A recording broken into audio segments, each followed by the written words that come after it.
ingin menyampaikan review pembelajaran PAI. Mari kita buka pembelajaran PAI hari ini dengan membaca basmalah bersama. Bismillahirrahmanirrahim. Baik anak-anakku, hari ini Bu Mala ingin mereview pembelajaran PAI tentang surah An-Nasr. Ada yang masih ingat nggak? Kalau masih ingat, yuk kita membaca bersama surah An-Nasrnya ya. 1, 2, 3. A'udzu billahi minasyaitonir rajim.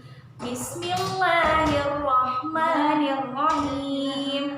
Idza jaa nasrullahi wal fath wa ra'aitan nasa yadkhuluna fi dinillahi afwaja fasabbih bihamdi rabbika wastaghfir innahu kana tawwaba. Shadaqallahul azim. Ada yang masih ingat nggak arti dari surah An-Nasr itu tadi apa? Yuk kita buka ya buku PAI-nya. Jangan lupa buku PAI-nya dibuka. Halaman 4. Nah, di sana ada arti dari surah An-Nasr. Yuk kita lihat bersama ya di halaman 4 ya. Bu Mala akan bacakan. Apabila telah datang pertolongan Allah dan kemenangan, itu ayat pertamanya. Ayat keduanya berbunyi, dan engkau melihat manusia berbondong-bondong masuk agama Allah. Ayat ketiganya, maka bertasbihlah dengan memuji Rabbmu dan mohonlah ampunan kepadanya. Sungguh Dia Maha Penerima Taubat. Nah anak-anakku, tadi adalah arti dari surah An-Nasr. Malah mau tanya, surah An-Nasr itu surah keberapa ya dalam Quran kitab suci kita? Ada yang tahu nggak? Ya betul, Quran surah An-Nasr ini urutan ke 110 dalam kitab suci Al-Quran. Dan surah An-Nasr ini termasuk surah yang diturunkan di kota Madinah, atau surah ini termasuk surah Madaniyah. Karena surah ini turun ketika Rasulullah Shallallahu Alaihi Wasallam hijrah ke kota Madinah. Jangan lupa ya, surah An-Nasr termasuk surah Madaniyah. Dan surah ini artinya pertolongan. Jangan lupa pertolongan ya nak. Dan di surah An-Nasr ini ayatnya ada yang tahu nggak jumlahnya berapa? 5 bukan, 1 juga bukan. Ya betul, yang betul adalah 3 ayat ya nak. Surah An-Nasr memiliki 3 ayat. Dan kandungan surah An-Nasr ada 3 pelajaran yang bisa kita ambil dari isi kandungan surah An-Nasr. Kalian bisa lihat di halaman 7 ya untuk kandungan surah An-Nasr-nya. Poin pertama kandungannya atau pelajaran yang bisa kita ambil dari surah An-Nasr ini adalah pertama, pertolongan Allah. Pertolongan Allah ketika Fatu Mekah. Masih ingat nggak Fatu Mekah itu apa? Ya betul, Fatu Mekah adalah penaklukan kota Mekah saat kota Mekah masih dikuasai oleh kaum kafir Quraisy. Nah, yang kedua, perintah untuk bertasbih dan memuji Allah ketika kita mendapatkan kegembiraan, kabar bahagia atau kenikmatan yang Allah berikan. Dengan mengucap apa nak? Alhamdulillah. Alhamdulillahirabbil alamin. Segala puji bagi Allah. Dan yang ketiga adalah perintah untuk bertobat kepada Allah Subhanahu wa taala. Jadi, ketika kita melakukan kesalahan kepada orang tua, kesalahan kepada teman, kita ucapkan dulu astagfirullahalazim. Apalagi kesalahan kepada Allah ya nak, istighfar dulu, astagfirullahalazim, aku memohon ampun kepada Allah. Itu yang harus kita ucapkan terlebih dahulu ketika kita membuat kesalahan. Jangan lupa ya nak. Nah setelah itu, ketika kita bersalah kepada manusia, jangan lupa setelah beristighfar lalu langsung meminta maaf kepada orang yang tadi kita sudah berbuat kesalahan. Jadi jangan malu untuk meminta maaf. Oke, jangan lupa ya nak. Itu saja dari Bu Mala. Terima kasih. Oke. Baik anak-anak, Bu Mida akan mengingatkan kalian tentang sikap tauladan Nabi Muhammad SAW. Kalian masih ingat kan? Ya, sikap tauladan Nabi Muhammad yaitu ada percaya diri dan ada juga sikap mandiri. Apa sih sikap percaya diri?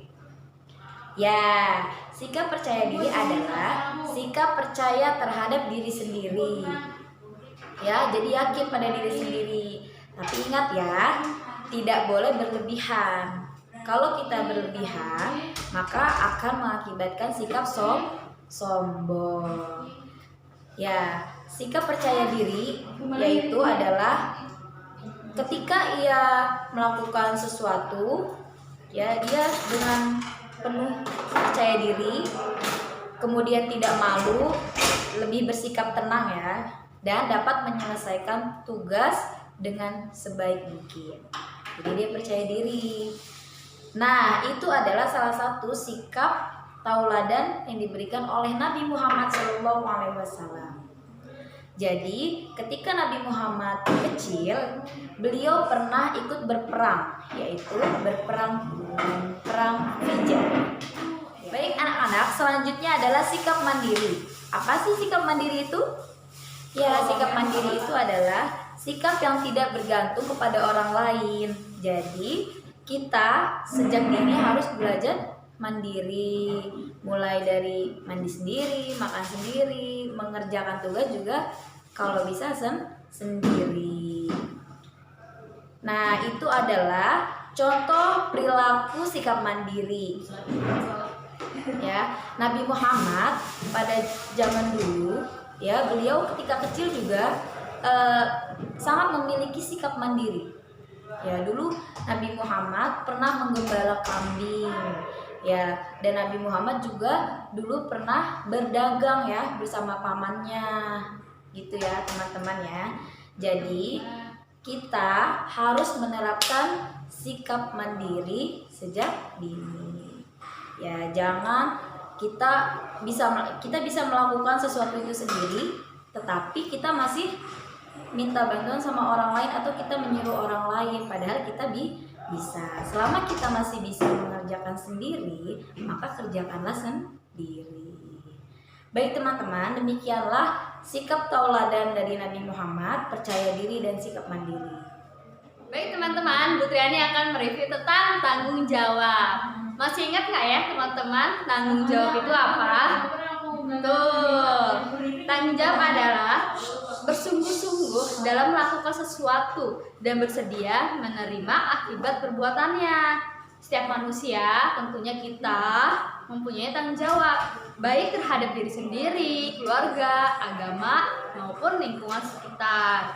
Nah, teman-teman, masih ingat nggak ya perilaku tanggung jawab dalam kehidupan sehari-hari? Misalnya, melaksanakan ibadah dengan sungguh-sungguh seperti sholat tepat waktu, sholat wajib, ibadah puasa wajib, puasa Ramadan ya teman-teman. Contohnya lagi, belajar dengan giat dan sungguh-sungguh. Lanjut, bersikap taat serta sopan dan santun pada kedua orang tua ya teman-teman ya.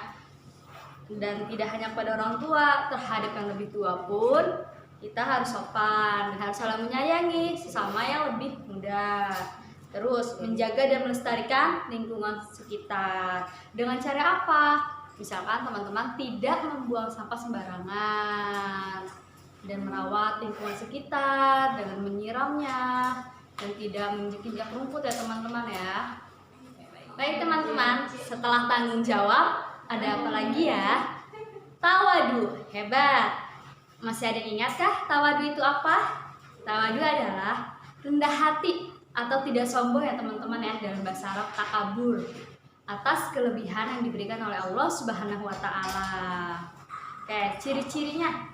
Ciri-ciri anak tawadu: ramah dan senang bergaul dengan siapa saja, tidak suka menonjolkan kelebihan yang dimiliki, menghormati orang lain walaupun berbeda pendapat dalam satu hal, sederhana dalam berpakaian dan menghargai orang lain. Teman-teman masih ingat nggak ya menerapkan perilaku tawadu dalam kehidupan sehari-hari? Contohnya apa saja? Yang masih ingat? Hebat. Loh, ada apa saja ya? 1. Anak yang tawadu berani meminta maaf jika berbuat salah. Lanjut, yang kedua, bermain bersama tanpa membeda-bedakan teman. Ketiga, berdoa pada Allah agar diberi kemudahan dalam belajar. Keempat, bersikap hormat kepada ibu bapak guru. Baik anak-anakku, kembali lagi dengan Bu Mala. Sekarang Bu Mala ingin menyampaikan atau mereview materi tentang meyakini Allah Maha Esa dan Allah Maha Pemberi. Sebelumnya kita baca surah Al-Ikhlas dulu yuk. 1, 2, 3. A'udzu billahi minasyaitonir rajim. Bismillahirrahmanirrahim. Qul huwallahu ahad. Allahus samad. Lam yalid wa lam yulad wa lam yakul lahu kufuwan ahad. Shadaqallahul azim. Oke anak-anakku, kita baca ya arti surah dari Al-Ikhlas. Kalian bisa buka buku PAI halaman 31 ya. Dengan nama Allah yang Maha Pengasih, Maha Penyayang. Katakanlah, Muhammad dialah Allah yang Maha Esa. Allah tempat meminta segala sesuatu. Allah tidak beranak dan tidak pula diperanakan. Dan tidak ada sesuatu yang setara dengan Dia, yaitu Allah Subhanahu wa Ta'ala. Nah, surah Al-Ikhlas ini berjumlah berapa ayat, Nak? Ya betul, ada 4 ayat. Lalu Bu Mala ingatkan ya, dari surah Al-Ikhlas itu disimpulkan bahwa Allah itu tidak beranak dan tidak pula diperanakan. Allah itu Esa, Allah itu satu. Jadi tidak ada Allah yang lain. Allah hanya satu ya nak. Selanjutnya, ketika kita yakin Allah itu ada, yakin Allah itu adalah Tuhan kita, kita harus rajin berdoa kepada Allah. Ketika kita sedang sedih, kita berdoa kepada Allah. Ketika kita sedang senang, kita berdoa kepada Allah dengan mengucap hamdalah, dengan mengucap istighfar dan kalimat-kalimat zikir lainnya. Jangan lupa ya. Lalu kita akan membahas Asmaul Husna. Ada yang tahu nggak Asmaul Husna itu apa?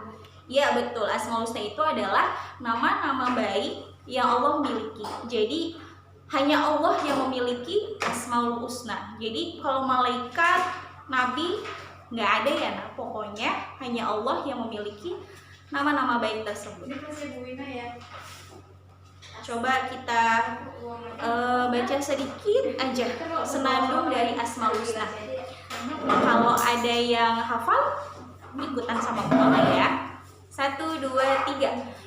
Ya Allah, ya Rahman, ya Rahim, ya Malik, ya Kudus, ya Salam, ya Mu'min, ya Muhaimin, ya Aziz, ya Jabbar, ya Mutakabbir, ya Khaliq. Nah itu sedikit tentang Asmaul Husna. Asmaul Husna sebenarnya ada 99 Asmaul Husna ya nak. 99 nama-nama baik Allah. Nah selanjutnya kita akan bahas tentang Asmaul Husna Al-Wahhab. Apa sih Al-Wahhab itu artinya? Ada yang masih ingat? Ya, Asmaul Husna dari Al-Wahhab artinya adalah Allah Maha Pemberi. Pemberi apa aja? Misalnya Allah memberikan kita bernafas setiap hari, alhamdulillah.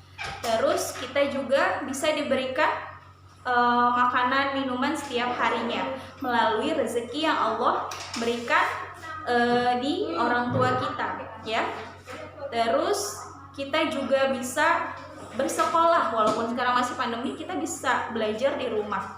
Jadi Masya Allah, semua kenikmatan yang Allah berikan ini karena Allah memiliki sifat di Asmaul Husna adalah Al-Wahhab artinya Allah Maha Pemberi. Allah Maha Pemberi itu tidak ada imbalan sama sekali. Kita tidak perlu membayar apapun kepada Allah. Tapi satu, kita harus rajin beribadah kepada Allah Subhanahu wa taala agar kita mendapatkan pahala yang melimpah dan mendapatkan balasan surga dari Allah. Amin amin ya rabbal alamin. Oke anak-anakku, itu saja yang Bu Mala sampaikan.